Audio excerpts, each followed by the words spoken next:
Mungkinkah Arif Aiman akan join dengan skuad Piala Asia bawah 23 tahun? Ada update juga soal Brandon Gunn yang dikaitkan dengan Pahang dan nasib Wan Kuzain apakah akan mendapatkan notis dari Kim Pan-gon. Detailnya seperti apa? Ikuti video ini sampai akhir. Selamat datang di JS Update.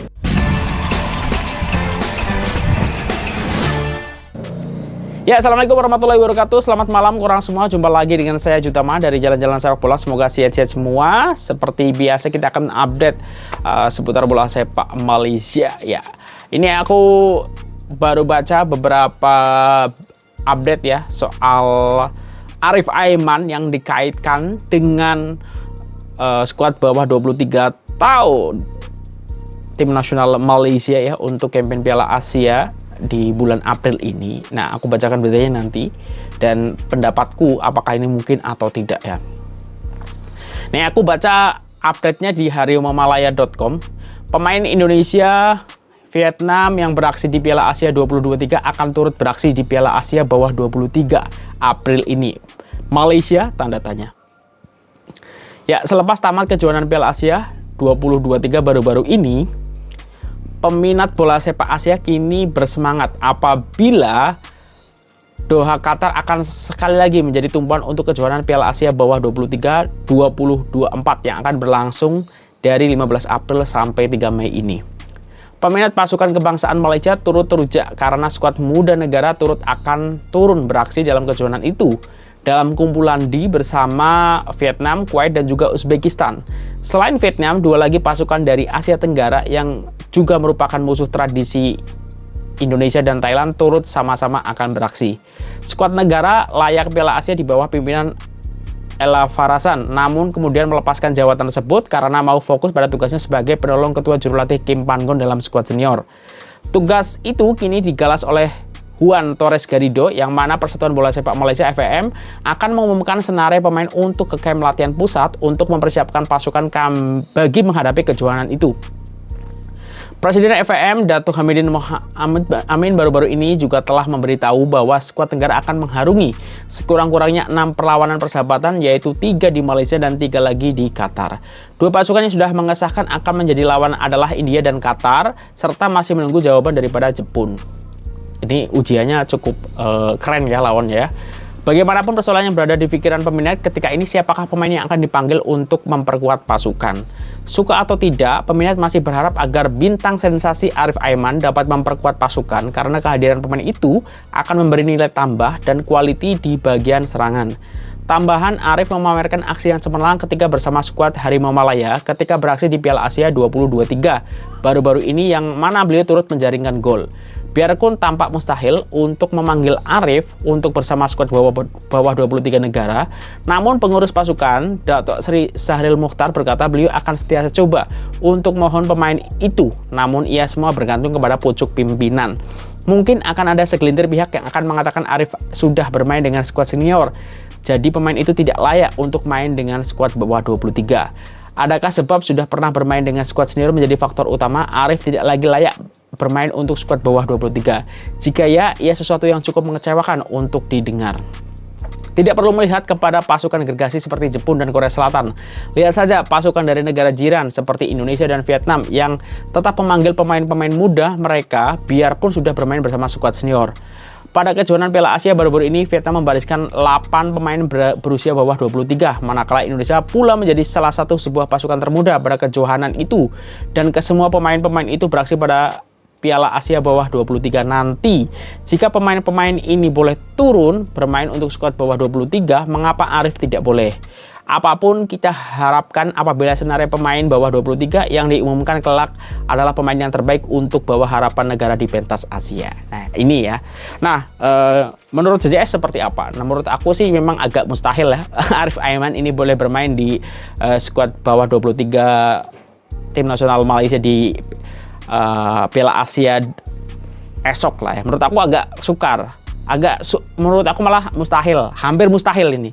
Ini Arif Aiman kita juga tengok baru saja bergabung dengan JDT belum lama selepas libur di Jepun ya bersama Syahrul Saad ya, dan juga sempat bertemu dengan Lukman Hakim di sana. Dan kalau kita tahu Ya, Arif Aiman sudah cukup berkontribusi besar juga bersama pemain-pemain senior yang lain di Piala Asia, dan tentu JDT akan membutuhkan ini. Jadi menurut aku sih agak sukar ya mendapatkan izin dari manajemen JDT untuk memperkuat Malaysia di Piala Asia bawah 23 tahun. Ya memang benar, Indonesia memang menurut aku cukup siap ya menghadapi kejuaraan Piala Asia bawah 23 ini.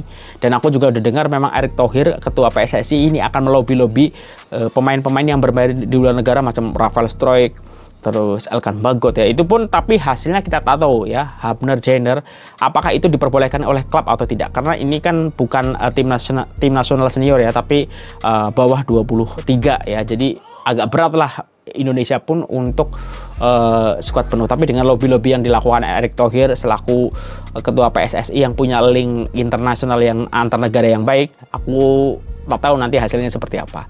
Nah, tapi untuk Arif Aiman sendiri menurut aku agak sukar terjadi, agak susah lah, dan boleh jadi peluangnya sangat-sangat tipis untuk join, dan menurut aku malah tidak join ya. Dan menurut aku sih tak jadi masalah ya, karena yang penting kan sebenarnya paling penting itu skuad timnas senior yang paling utama itu. Yang lain-lain itu ya hanya penunjang saja, cari yang terbaik-baik dan baru diambil ke senior.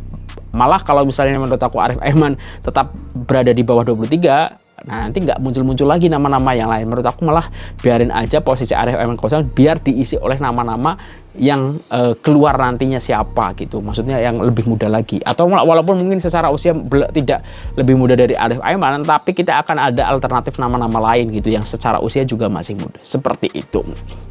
Nah, selanjutnya ini soal Brandon Gunn ya. Brandon Gunn sudah tak di Selangor lagi ya. Ini dikaitkan dengan Pahang. Aku baca di beharian.com, Pahang masih menunggu jawaban Brandon. Memang ada perbincangan, tetapi belum ada keputusan muktamad mengenainya. Walaupun kami berminat mendapatkan hikmatnya untuk memperkasakan Jentera Tengah, kami masih menunggu jawaban Brandon dan mengharapkan Sri Pahang menjadi pilihannya, kata sumber itu.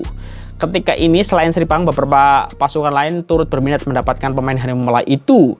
Sebaik Brandon yang juga bekas kapten Selangor FC mengumumkan tidak lagi bersama Red Giant, spekulasi lebih terarah kepada skuad kendalian Fandi Ahmad. Pada 2 Februari lalu, Selangor FC mengumumkan perpisahan dengan Brandon Gunn yang juga kapten pasukan itu. Brandon melakukan 80 penampilan sepanjang 4 musim bersama Selangor sejak 2020, dan 75 daripadanya diturunkan dalam kesebelasan utama klub itu. Ya, ini Brandon Gunn ya. Dan kita tahu Selangor juga sudah mendatangkan Walain ya. Apakah ini akan tidak mempengaruhi ya performa Selangor, malah karena ada kedatangan baru dan beberapa player yang lain, mungkin apakah Selangor ini boleh lebih berbicara musim ini gitu. Nah, kita tunggu apakah nanti Brandon Gunn akan join dengan Pahang atau klub lain. Nah, selanjutnya ini soal Kim Pan-gon dan dikaitkan dengan Wan Kuzain ya. Aku baca dari makanbola.com, Kim Pan-gon penentu nasib Wan Kuzain. Nah, ini maksudnya apa ya? Ketua Jurulatih Malaysia Kim Pan-gon bakal menjadi penentu kepada perjalanan pemain muda negara Wan Kuzain Wan Kamal. Pemain berusia 25 tahun itu kini beraksi di Amerika Serikat bersama St. Louis City SC dan berjaya menjaringkan beberapa gol. Impian sekian lama untuk melihat pemain kelahiran Amerika Malaysia itu menyarungi jersey pasukan kebangsaan bakal ditentukan oleh jurulatih negara. Perkara ini telah diperincikan oleh Sentiausaha Agung Persatuan Bola Sepak Malaysia FAM Datuk Nur Azman Rahman. Berkenaan plan FAM untuk menilai 3 hingga 4 pemain warisan yang berpotensi mewakili negara. Saya sudah maklumkan sebelum ini bahwa kami telah kenal pasti beberapa pemain. Kami juga mengalu-alukan jika ada maklumat atau maklum balas daripada luar. Keputusan ini bagaimanapun akan diserahkan sepenuhnya kepada jurulatih senior dan junior untuk membuat keputusan. Cuma pada akhirnya kami akan bagi kepada jurulatih Kim Pan-gon atau Juan Torres untuk menilai sama ada boleh dipanggil atau tidak. Selain daripada nama-nama yang sering didengar, FAM juga telah memantau beberapa pemain warisan lain yang berpotensi untuk menyarungi jersey kebangsaan. Memang kami sudah bagi 3 atau 4 nama pemain warisan itu mereka nilai, katanya. Pada sesi sidang media mesyuarat jawatan kuasa FAM kali ke-10. Sebagai rekod, Wan Kuzain belum pernah mewakili Malaysia dalam apa jua pertandingan, namun pernah dipanggil untuk bersama skuad bawah 23 tahun negara pada November 2019 bagi menghadapi Sukan Si, namun masalah dokumentasi menyekat hasrat Kuzain mewakili negara. Baru-baru ini laman Transmart memaparkan bahwa status kenegaraan Kuzain telah berubah kepada Malaysia dan Amerika Serikat sekaligus memungkinkan peluang untuk beraksi buat Harimau Malaya. Nah, kita tunggu saja apakah nanti Wan Kuzain akan mendapatkan kesempatan Kim Pan-gon. Tapi sebenarnya sih lini depan Malaysia kalau senior ya tak perlu dipertanyakan lagi ya, karena ada Romelu Morales juga, masih ada Syafiq Ahmad ya, dan nama-nama lain yang bisa digunakan untuk striker ya. Nah, mungkin itu dulu untuk update video kali ini. Kalau ada kesilapan aku mohon maaf. Sehat-sehat semuanya. Wassalamualaikum warahmatullahi wabarakatuh. Dah.